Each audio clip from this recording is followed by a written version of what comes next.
تو آپ کچھ رات رہے سے اپنے گھر والوں کو لے نکلیں اور خود ان کے پیچھے چلیں، اور آپ میں سے کوئی شخص پیچھے مڑ کر نہ دیکھے، اور جہاں آپ کو حکم ہو وہاں چلے جائیے۔ اور ہم نے لوط کی طرف وحی بھیجی کہ ان لوگوں کی جڑ صبح ہوتے ہوتے کاٹ دی جائے گی، اور اہل شہر لوط کے پاس خوش خوش دوڑے آئے۔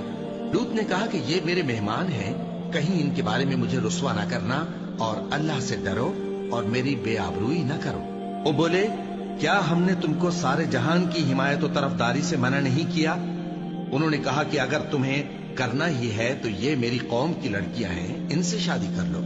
اے نبی، تمہاری جان کی قسم، وہ اپنی مستی میں مدہوش ہو رہے تھے، سو ان کو سورج نکلتے نکلتے چنگھاڑ نے آ پکڑا، اور ہم نے ان بستیوں کو الٹ کر نیچے اوپر کر دیا اور ان پر کھنگر کی پتھریاں برسائیں۔